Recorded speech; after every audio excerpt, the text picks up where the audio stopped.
Gini, ini cerita panjang, saya to the point aja biar ibu-ibu juga paham. Ada pendapat yang mengatakan bahwa surga dan neraka itu adalah mimpi dari badannya, dari jasad roh kita itu, namanya jasad roh. Jadi kalau ada orang melihat roh, itu bukan rohnya, dia adalah jasadnya, ya. Karena kita nanti di akhirat itu sekalipun sudah menjadi makhluk rohani, kita saling mengenal. Ini Imam Syafi'i, ini Kang Dona, kenal, ya, jasad, karena dia berjasad gitu. Dan nanti pada intinya roh itu tetap kita tidak tahu. Wah, di penghujungnya kita akan dipaksa mengatakan tidak tahu. Ya, karena itu adalah kulli ruhun min amri rabbi, itu urusan Tuhan semuanya itu. Kalau meneliti boleh, tidak dilarang, boleh meneliti roh macam. Tetapi yang jelas sebelum kita bicara tentang surga dan neraka nanti di hari kiamat, yang disebut dengan jasad roh tadi, badan rohani itu, bahwa sebelum kita masuk di alam akhirat nanti menerima pembalasan surga dan neraka di dunia ini, surga neraka sudah ada di dalam diri kita sendiri, ada dalam diri kita sendiri, dan pengadilan itu juga sudah terjadi di dalam hati kita sendiri. Jadi pengadilan Tuhan nanti hari kiamat ditimbang beratnya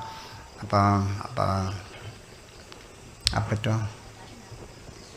mithqala dzarratin khairan yarah wa may ya'mal mithqala dzarratin khairan yarah wa may ya'mal mithqala dzarratin syarran yarah. Sekecil sebesar atom pun akan kelihatan. Itu di akhirat. Di dunia sendiri itu bahwa setiap kita melakukan dosa, kita sudah disiksa dalam jasad kita ini. Setiap kita berbuat kebaikan-kebaikan, sebelum nanti kita masuk ke neraka, ke surga, kita sudah mendapatkan surga itu sendiri di dunia ini. Karena pengadilan itu sudah terjadi, dan setiap saat 24 jam, ya, pengadilan Tuhan berlangsung pada diri kita sendiri. Namanya Mahkamatul Dhamir. Mahkamatul Dhamir itu mahkamah hati nurani. Kalau pengadilan negeri itu kerjanya lelet ya.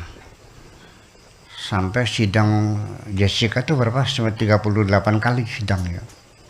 Dan toh di akhirnya putusannya adalah tidak berdasarkan direct evidence, pakai circumstances evidence, berdasarkan keyakinan hakim, ya, pada dirinya itu ya. Karena tidak ada bukti Jessica itu memasukkan racun ke kopi Vietnamnya Mirna, ya, itu nggak ada, di CCTV nggak ada. Hanya diduga ada tas yang menutupi gelasnya, itu tidak ketahuan, ya, tidak bisa dibuktikan. Oke. Dan kemudian kerja pengadilan negara, bukan di Indonesia, di mana saja negara di dunia ini, itu kan ribetnya kayak apa proses. Mungkin Pak Dik nanti bisa ikut menambahkan nanti setelah saya itu, ya, cari alat bukti, saksi ahli, keterangan, pembelaan, sumpah, wah, segala macam semuanya itu. Ya, ada dewan juri, ada segala macam, nanti ada naik banding, ada kasasi, ada wah semacam lah itu. Ribet banget deh. Sekalipun ribetnya, prosedurnya begitu panjangnya, tidak dapat dipastikan putusannya adil. Akan banyak orang bandit-bandit yang pandai mencari alibi. Betul nggak Pak Dik? Lepas dari hukuman, dia pernah lihat.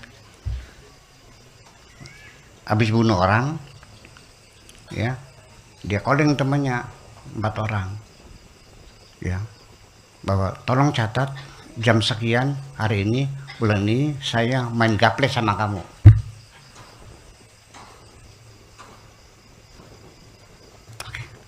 Kasih 1 miliaran dah. Dia tertuduh tangan. Saya tidak ada di tempat itu. Waktu terjadi peristiwa itu, saya berada di Surabaya. Saya main gaple. Dengan siapa? Anu panggil. Saksi bersumpah iya. Betul. Selesai. Setelah itu. Tidak mungkin orang di Surabaya bisa membunuh di Jakarta pada detik yang sama. Selesai. Ini salah satu alibi aja. Makanya teori-teori Agatha Christie gitu. Ketika seorang penjahat itu bisa ngerampok supaya dia bisa manipulasi, tidak bisa tertangkap. Tahu nggak sembunyinya di mana? Di kantor polisi. Ajak gue sama polisi, ya masuk sel kan, ya udah selamat. Mau cari di mana? Itu banyak lah, saya lebih paham begitu. Akan tetapi di dalam diri kita sendiri ada proses pengadilan rohani namanya, pengadilan hati nurani itu. Dan tidak bisa dibohongi. Nanti saksinya ada di dalam diri kita sendiri. Jaksa penuntut umumnya ada dalam diri kita sendiri. Polisinya ada dalam diri kita sendiri. Hakimnya ada dalam diri kita sendiri. Dan sidangnya sangat singkat sekali. Langsung ketok palu. Ya, karena semuanya sudah berada di sana. Dan tidak ada yang bohong, semuanya jujur. Ya. Hukumannya bervariasi. Palu. Stroke. Hukumannya Anda dihukum minum racun. Lalu eksekusinya gimana? Diserahkan kepada dirinya sendiri. Dia akan berangkat ke pasar beli racun tikus. Waktu beli nawar lagi harganya. Lalu minum sendiri. Ada lagi palu, gantung diri. Eksekusinya sendiri. Beli tambang sendiri. Dibikin kolong, diikatkan di suhunan, membawa meja, bawa kursi, dimasukkan ke leher, mejanya kursinya dijejak sendiri. Dan sangat singkat sekali. Ketok palu, masuk sel. Ibu-ibu tahu selnya sebesar apa? Lebih kecil dari badanmu. Kalau di kantor polisi berapa ukurnya? 2x2 ya? Masih bisa selonjor, Bu. Masih bisa selonjor, masih bisa tiduran, 2x2 mah. Tapi begitu sel yang disiapkan oleh pengadilan rohani lebih kecil dari badanmu, sehingga buat bernapas saja sesak. Itu karena dosa-dosa yang kau lakukan. Sebelum di akhirat engkau sudah disiksa dengan dosa-dosamu itu. Ini nyata dan bisa kita buktikan bahwa dosa-dosa yang kau lakukan membawa siksa. Tapi kebaikan-kebaikan yang kau lakukan akan membahagiakan dirimu sendiri. Itu ini real, bisa kita buktikan sekarang. Kalau akhirat nanti saya tidak bisa membuktikannya. Yang saya belum mati kok, masih hidup. Iya kan? Dan saya belum pernah mengalami mati kok. Macam itu. Jadi artinya semacam itu. Oke. Anyhow, andaikan pendapat-pendapat yang mereka katakan bahwa surga neraka adalah mimpi, nggak ada masalah bagi saya. Mimpi, nggak ada masalah. Nih, Kang Imam Syafi'i, Anda mimpi dikejar-kejar macan.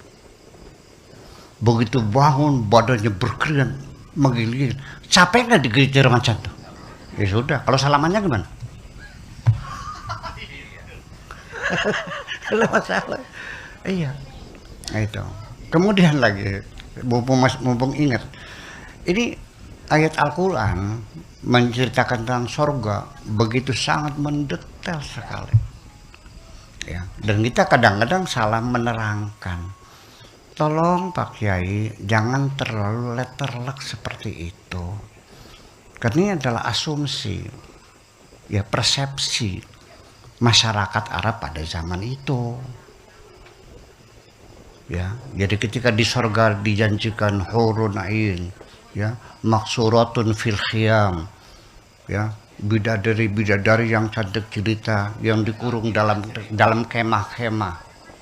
Bu, boro-boro kemah di hotel aja digerebek kok. Lah iya. Sekarang orang-orang yang sudah sepuh, yang sudah menopause, yang sudah kena penyakit gula dan sebagainya, sudah geresul nggak ada. Saya kira nggak tertarik dengan itu tuh. Ya, diterangkan di surga tajri min tahtil anharu khalidina fiha abada. Di surga nanti sungai-sungai mengalir. Ya kan gitu. Abadi di dalamnya. Itu kan cerita untuk orang Arab yang kering kerontang, nggak ada sungai. Orang Indramayu ketakutan. Ada kadang banjir maning sam kan emang. Itu persoalannya. Jadi muttaqina al-araiki muttaqi yatufu alaihim wildan mukhalladin. Itu cerita duduk. Itu kan imajinasi orang Arab menjadi raja kaya yang duduk bersandar dengan bidadari-bidadari, itu kan imajinasi. Iya, dengan sungai arak, sungai segala macam. Ini nggak usah letterlock. Kita tutup poin saja, substansinya yang penting. Bahwa surga adalah tempat kenikmatan. Ketika aku tahu engkau doyan lagu Tarling, kujanjikan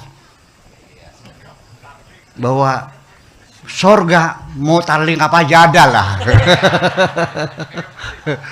Yang Anda suka cewek, saya katakan ya kecil itu mah. Ya, Monica Lewinsky mah. Elizabeth Taylor nggak apa-apanya, itu babunya bidadari itu mah. Ya, lebih dari itu semuanya. Ya, saya akan ceritakan kalau memang dia ada orang hiperseksual, saya akan ceritakan. Satu orang laki-laki bidadarinya 40. Satu bidadari punya setapnya 70. Satu setap punya pengawalnya 4. Jadi ditidurkan berbaris semuanya, terus dia yang glundung. Ya sekalian aja ngayalnya.